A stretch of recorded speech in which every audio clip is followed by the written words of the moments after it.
పాలపల్లి జిల్లాలో టెన్షన్ వాతావరణం నెలకొంది. ఇసుక అక్రమ రవాణాపై కాంగ్రెస్, బీఆర్ఎస్ పార్టీలు పరస్పర ఆరోపణలు చేసుకుంటూ ధర్నాలకు దిగారు. టేకుమట్ల మండలంలో అక్రమ ఇసుక రవాణా జరుగుతోందని కాంగ్రెస్ పార్టీ రోడ్డుపై ధర్నాకు దిగింది. ప్రస్తుత ఎమ్మెల్యే గండ్ర సత్యనారాయణరావు ఆధ్వర్యంలోనే ఇసుక అక్రమ రవాణా జరుగుతోందని, ఇసుక మాఫియాను కాంగ్రెస్ ప్రోత్సహిస్తుంది అంటూ బీఆర్ఎస్ నేతలు సీఎం రేవంత్ రెడ్డి, ఎమ్మెల్యే గండ్ర సత్యనారాయణరావు దిష్టిబొమ్మలను దహనం చేశారు. మరొకవైపు మాజీ ఎమ్మెల్యే గండ్ర వెంకటరమణ పాలనలోనే ఇసుక మాఫియా, బొగ్గు మాఫియా, భూ కబ్జాలు జరిగాయని ఆరోపిస్తూ కాంగ్రెస్ నాయకులు మాజీ ఎమ్మెల్యే గండ్ర వెంకటరమణారెడ్డి, మాజీ సీఎం కేసీఆర్ దిష్టిబొమ్మలను దహనం చేశారు. రానున్న రోజుల్లో బీఆర్ఎస్ పార్టీ కనుమరుగవుతుంది అని కాంగ్రెస్ నేతలు హెచ్చరించారు.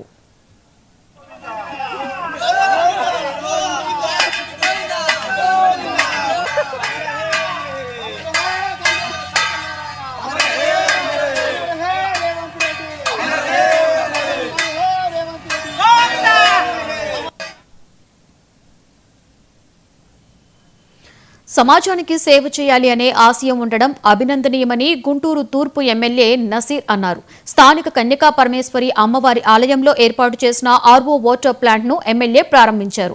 ఈ సందర్భంగా ఆయన మాట్లాడుతూ ఆలయానికి వచ్చే భక్తులకు ఆర్వో వాటర్ ప్లాంట్ ఎంతగానో ఉపయోగపడుతుంది అని చెప్పారు. ఆలయ అభివృద్ధికి ప్రత్యేకమైన కార్యాచరణ రూపొందించి ముందుకు వెళ్తున్నామన్నారు. దేవీ శరన్నవరాత్రుల ఉత్సవాలు విజయవంతంగా నిర్వహించేందుకు కమిటీను నియమించామని ఎమ్మెల్యే నసీర్ అన్నారు. 15 రోజులు, 12 రోజులు, 11 రోజులు జరుగుతాయి ఉత్సవాలు. ఈ 11 రోజులు కూడా వివిధ రకాల రూపాల్లో అమ్మవారి ప్రతిష్ఠించేటువంటి కార్యక్రమాలు జరుగుతాయి. కాబట్టి పెద్ద ఎత్తున ఈరోజు రాష్ట్రంలోనే రెండో అతిపెద్ద ఉత్సవాలుగా జరుగుతున్నటువంటి ఉత్సవాల్ని మరింత వైభవంగా చేసేటువంటి విధంగా అనేక మంది విఐపీలని కూడా ఆహ్వానించడం జరుగుతూ ఉంది. కాబట్టి ఈరోజు ముఖ్యంగా శానిటేషన్ మరియు ట్రాఫిక్ అలాగే ఎలక్ట్రికల్ అధికారులతో సంప్రదించి రాబోయేటువంటి ఈ ఉత్సవాల్ని మరింత ఘనంగా చేసేటువంటి విధంగా వీరందరూ కూడా సహకరించాలని చెప్పి అధికారులను కూడా కోరడం జరిగింది. తప్పకుండా గతంలో కన్నా ఇంకా వైభవంగా ఈ కార్యక్రమాలు జరుపుతాము. దీంట్లో ఎటువంటి సందేహం లేదు.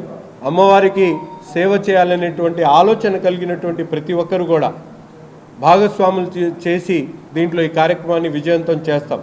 రాజకీయాలకు అతీతంగా, ఎందుకంటే ఇక్కడ ఎవరు కూడా వచ్చేటువంటి ప్రతి ఒక్కరు కూడా అమ్మవారి సేవ చేసుకోవాలనేటువంటి ఆలోచనతో వచ్చేటువంటి